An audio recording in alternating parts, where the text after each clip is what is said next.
But before, I definitely, didn't really like tactical knives. Like, I thought about them as like, mall ninja knives and stuff like that. But the reality of what a tactical knife is exactly what I love about knives. It's exactly the tool aspect of a knife, of a versatile tool that can help you in all and any situation. And I love, love, love that. Bang, Neeves Knives. I'm Jared, my lovely wife Kara's at work, and today we are talking about Bob Terzuola and these Terzuola knives right here.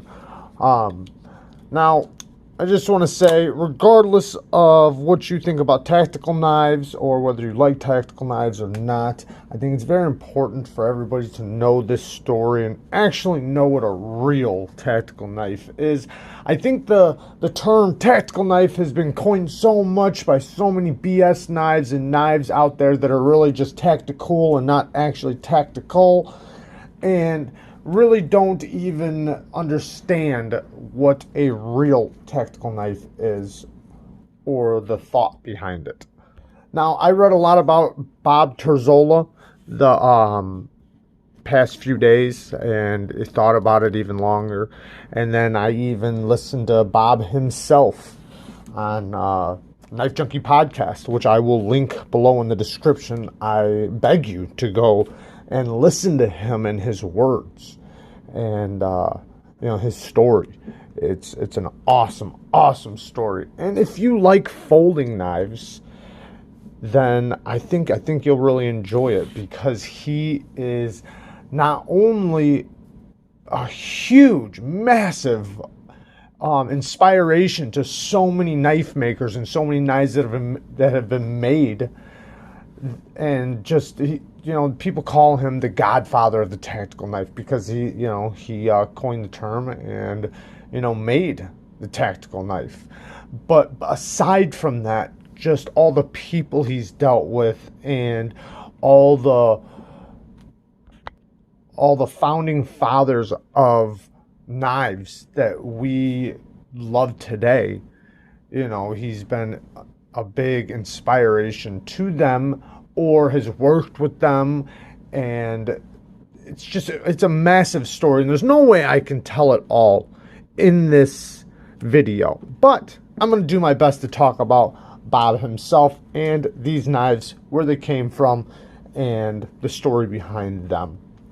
Now, I know there's two knives here, so it's going to be hard to really talk as much detail as I want to about both of them, so I am probably going to talk more about one than the other. We'll see how it goes. I don't know how long this video is going to be, but if I shut up and start getting into it, we can probably move along. So these are Bob's words himself when asked about the tactical folder, which would be this one. Even though this is a Bob Terzuola design, this is the ATCF, which stands for Advanced Technology Combat Folder.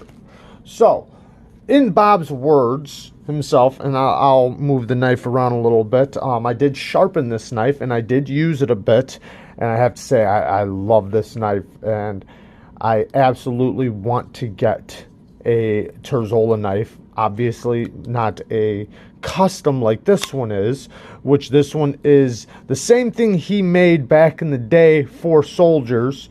It's just a remake of it.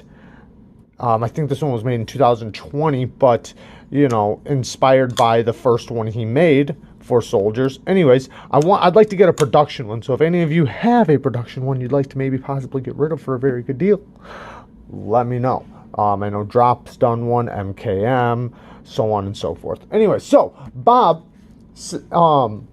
when Bob was asked about what a tactical knife is, he said a tactical knife has to be able to penetrate, and it has to be able to slice. It has to be strong enough to do that. And that's very easy to think of and to say, but if you know knives, there's not a lot of knives that do both. Maybe one will slice and cut, but maybe not penetrate very good. Or maybe it doesn't slice that well, because just because it cuts doesn't mean it slices. If you understand what I'm saying, like, it's, you know, a lot of knives can make a cut into something, but to be able to cut deeply and with precision is another thing. Now, I will say that he also wrote the book on the tactical folding knife. You can just look it up, The Tactical Folding Knife by Bob Terzuola, and it's a big, big book, and it talks about how the liner lock was made, how this knife was made. He goes into how to make a liner lock. A lot of knife makers have used that book to make their knives, but then he also goes behind the story on this knife and, you know, a lot of his knives. So, yeah, definitely check that out. I think it's like $40. Anyways, so this is a tool for survival in any conditions, even in urban settings, from maybe attackers or muggers. A knife that can save your life or be used to save others. It's a tool for survival. Okay, so he was asked what's in his design. So he said the shape of the blade is the most primary thing. And I'm going to go over what I've gotten from this knife and what I think about it in just a second. So what is in the design? He said the blade shape is the most primary and most important part. It has to be able to cut, slice, and slash. However, it has to be able to penetrate tough materials when stabbing or penetrating, whether it being animal hide or a leather coat, or possibly even body armor. Or even punching a hole into something like a 55-gallon drum, which he said he has done. It has to be strong enough to complete these tasks. So, you know, when you really think about that part that I just said, you know, a knife that is built to help you succeed in surviving. You know, whether you're in a jungle setting, a desert setting, urban setting, wherever. It has to be capable in all areas equally. And being able to help you survive, whether it's whittling a stick, making tools, carving spears for hunting, or being in a combat situation with an adversary and being able to come out alive. Or maybe you found somebody that's injured and you need to save their life by cutting the clothing off of them and making a tourniquet. You know, all those things combined. There's so many knives out today that are being called tactical, and they're just not. They are what people might call tactical, like I said earlier, but they're not real tactical knives. They're not going to be able to complete all those tasks and, you know, succeed, especially like knives with, like, say, a sheep's foot blade. I pulled one out. Like a sheep's foot blade. It can't be a tactical knife. A knife like a karambit can't be one. They won't do those, the cutting and penetrating tasks equally as good. So they wouldn't succeed in those environments. Remember, the blade design, shape, and grind is the most important. Now, he was inspired to make this design when he was in the Guatemalan jungle, also in Panama, but he worked in jade jewelry, so he made like jewelry out of jade. So he was a jade jewelry maker in Guatemala, and being in such rough areas at the time, which was sparking into communism, they had lots of kidnapping and violence. He was working security, which sparked his interest into tactical knives. Bob's first knives were fixed blade designs made for soldiers in Guatemala, CIA operatives, and security personnel. He also did security personnel because, you know, where he was a very violent area that had lots of kidnappings and, you know, violence. So he did security where he was hired to make them, you know, knives for those duties, and being in the jungle and the survival and, you know, just everything around the aspects of what a good knife would be in those scenarios. It wasn't until he moved back to the States that he made the tactical folding knife. So Like I said, this is the same thing he built back then. So the handle material on this one, it's carbon fiber reinforced nylon, which he was the first person to use carbon fiber in a knife. He was also one of the first people to use titanium, which back then when he first used it, it was considered space age. And he says he likes to use it because it's so strong and can be just as strong as steel, but in a thinner and lighting setting. So a thinner liner lock will be as strong as a thicker liner lock in steel. This one's done in 440C, and back then 440C was incredible and still is today. I think 440C is an awesome choice for this knife. It is very stain resistant, easy to sharpen in the field, gets a nasty sharp edge, and it's a good steel. It's a great steel. I'm going to put a chart up of where it sits.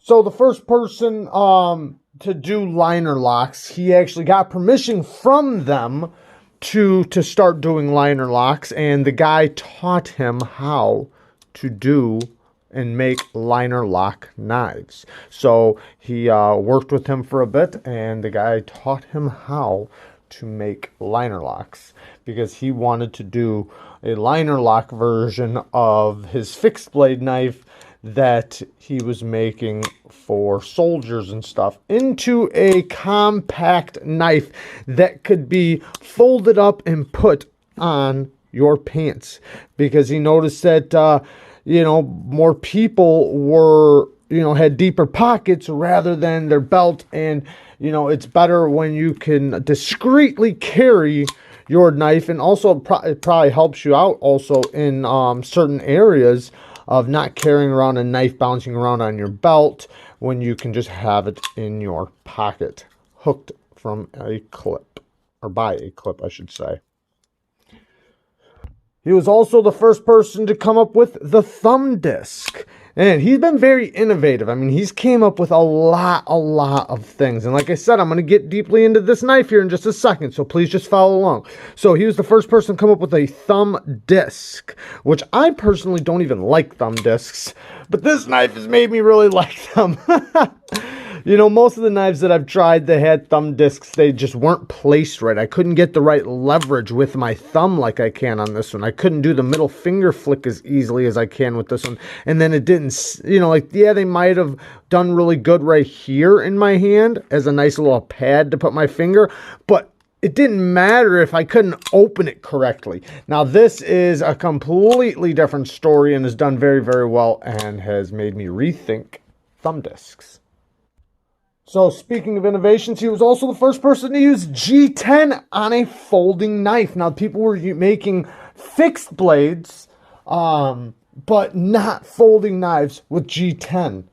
And as we all know, G10 is still used today heavily in knives, and is a amazing material that can be very grippy and work in all environments, including very wet environments. Now, Bob Terzuola has worked with some of the greatest people in knife making history, of recent history. So I beg you to go and listen to his story. You can go listen to him, like I said, on Knife Junkie podcast that I am going to link below. But not only that, you can go and read about his story, or even get the book if you really want to get deep. And I am definitely thinking about getting that book. Now, let me get to what I have learned about this knife and what has really inspired me to love this knife besides just the story. So I was kind of looking at it and I was trying to break down, like, where did his brain go when making this knife? Okay, so this knife is 8 5/8 inch long with a 3 3/4 inch blade. So I'll just throw you up some size comparisons really quick. Now, I love this blade shape. I've loved this blade shape before I ever laid hands on this. And if you guys know me, you guys know how much I love this blade shape. Now, before grabbing this thing, I would have called this a drop point blade. This is actually a spear point blade. It's just not, when I think of a spear point in my head, that's not what I think of, but that's what it is. So now here is the Civivi Piccaro. A lot of you know I love this knife, and I love it, one reason, because I love the blade shape and the grind, which is very similar to this knife if you look. So you could see one reason why I really love this knife. So you see it next to the Civivi Piccaro, which is a 9-inch knife, so it is a little bit longer than it, not by much, but it is. You know what, let me lay this camera down just a little bit so I can really get you a flat view. Okay, so now another good size comparison, or another size comparison. Here is the Spyderco Shaman. And then here is another blade shape I really, really love. I like this one too, but not as much as this one, which is the sheep's foot blade shape. You see the size comparison. And then, just because I'm carrying it in my pocket right now, the Benchmade 940. And let me throw up another drop point blade. This is the TWOSUN TS226. I know a lot of people don't know this knife, but I don't know. It was right here. So, let me get more into this knife. So, as I was really dissecting this knife and really trying to think of what I really loved about it and the mindset he had into making it, I noticed that when I was sharpening it, I noticed that this taper goes from thinner right here, the thinnest portion, all the way up, and it gets thicker and thicker and thicker and thicker. And then from here to here, it gets not like ridiculously thick, but it gets thicker than this back part portion. So I was really looking at that and looking, at the straight lines, how, for stabbing.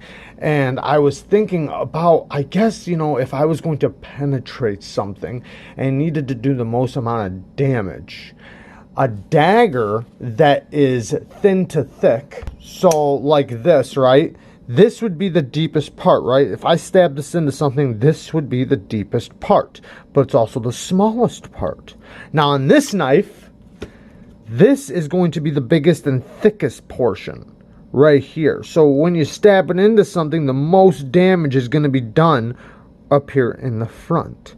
Now everything else followed behind it, obviously is still going to do damage, but not as much as the thickest portion. Now it's hard to see right here, but this kind of all swells right here. It swells and thicker right here, and kind of in this area too a little bit, but yeah. So I was thinking about like that, and then I was thinking about for like just uses, like say if I was going to be in the woods or in urban environments, what I could use this for. So being able to have this little flat area right here makes it real easy to do push cuts, slicing. You got a nice belly there for roll cuts, for skinning animals. The tip, it's a nice precise tip. Gives you a nice area to do like little fine bits of work, and the reverse grip works. Like, this thing is so versatile, it's insane. And if I would have thought of like a tactical knife, like just knowing what I knew like a few years ago or anything like that, I learned about Bob Terzuola quite a bit ago, but like knowing that he's the godfather of tactical knives and everything like that, but not really knowing as much as I know now. But before, I definitely didn't really like tactical knives. Like, I thought about them as like mall ninja knives and stuff like that. But the reality of what a tactical knife is exactly what I love about knives. It's exactly the tool aspect of a knife, of a versatile tool that can help you in all and any situation. And I love, love, love that. Now, this isn't going to be like the best user and utility purposes, like say like a Wharncliffe would be maybe, but it's still very, very good. Very, very good. And I like utility knives because, my work in construction and everything. But I have to say, I've mostly used drop point blades in construction than I have Wharncliffes and stuff like that. Not saying that I haven't used Wharncliffes massively. And obviously a razor is, you know, that type of blade shape, so obviously I probably use that the most. But my pocket knives have mostly been drop point blades, and I know I'm calling it a drop point and this is a spear point, but you can see the similarities. I mean, very, very similar. So, anyways, more about the knife. So, the access to the lock bar is very, very easy. You see, and oh yeah, and this is a titanium liner lock. I'm going to show you something. Now, this steel insert is actually pieced in, so it's not screwed in. It's actually, it's got like a dovetail. I'm trying to think of the word for it. There's actually a word for it. Anyways, it's cut out and then pieced in like a dovetail, like woodworking, how you would put a cabinet together. So, and it's pieced in there and then it wraps up and around. I know it's hard for you to see it, but it does. And then you can see the detent ball nice snugly up in there. So now the access to the lock bar, very, very easy. Very, very smooth. This thing is on bearings. So, very, very smooth. Very drop shotty. I'm going to lift the camera up just a little bit. So, the action from the action from the thumb disc, very, very nice. And I love that sound, though, where you can really feel the lockup. I like that. I love how you can choke up right here, get real nice and close to that blade. And also, if you are going to be doing penetrating, you can get right back here and give it the squeeze. Now, anytime you're going to do any penetrating tasks, don't ever put your thumb here and penetrate. That just gives your grip weaker. It makes your grip weaker and can help you slip up the blade. Always make sure you get back there and you keep your thumb nice and tight around your pointer finger. Anyways, the clip works great. I love this clip. Not as deep as I would like it, but, you know, this is something that he made a long time ago, and he's just a remake of it, so I can't complain about it, because damn if this clip don't work really good, because it does.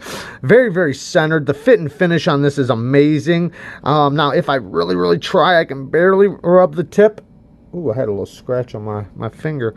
Not from this. I already had one. Anyways, but I can actually just barely touch it, but it's not gonna it's not gonna hurt you. Like, you're not gonna poke yourself or anything like that. But that's just, talk about good blade to handle ratio, right?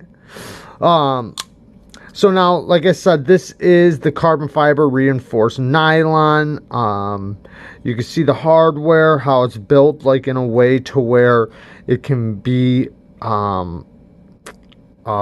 disassembled and stuff, and with like wrenches and stuff like that, or sockets. The jimping you see right here, seconds right there, as a little incline, very nice. It gives you lots of traction right there. This thing I could see working in lots of environments, whether it's jungle, urban, or wet areas. So now let me talk about the sharpening now. So sharpening this knife was a bit of a task, but also was something that I really, really enjoyed. So this is great blade geometry. Now, you're probably going to give this a little eyebrow raise when I tell you the behind the edge thickness. Now, behind the edge thickness right here is about 20 thousandths, and then it moves up to about 25 thousandths, and then about 27 thousandths up here. Now, great blade geometry. Remember that this is great blade geometry, and the reason why is because this is a nice deep hollow grind. Now, what it does is it basically tapers in a way to where it goes like this and then raises up and around, like I said, to where this is the deepest portion. Now, it's also going to be, oh yeah, and then like I said, it's thin right here, and then it like dramatically gets thicker from here to here. But it also slowly gets thicker from here to here, if you were following my fingers when I was saying that. But from here to here, it's a hollow grind. So even though it's this thickness, it stays that thickness going up the blade, at least up into about this portion right here. And then it kind of spins right here. So that makes it to where you can keep getting sharpenings out of it, and it's going to stay about the same thickness, at least for a long, long time. Now, oh man, I love the action of this thing. Now, sharpening it. I gave it a convex edge, and the reason why is because of the type of knife it is. Now, I did that on purpose, not knowing whether or not Spirit, shout out to Spirited Blades, I'm an asshole. I can't believe I didn't sit here and shout him out in the beginning. I'm gonna throw something in the beginning. I feel like, man, sorry Spirit, sorry Ryan, I should have shouted you out in the beginning. I got too excited about this video. I'll throw something in the beginning. Anyways, so I didn't know if you really want a convex edge, because some people love convex, some people like V-grind, some people like both, like me. I think that's the majority of people. But also I think people realize that, you know, you need it for the right job, like type of thing, like depending on what the knife's being used for or anything like that. Now this is a tactical knife, so being a nice hollow grind and doing the jobs that it is meant to do, it should be a convex edge in my opinion.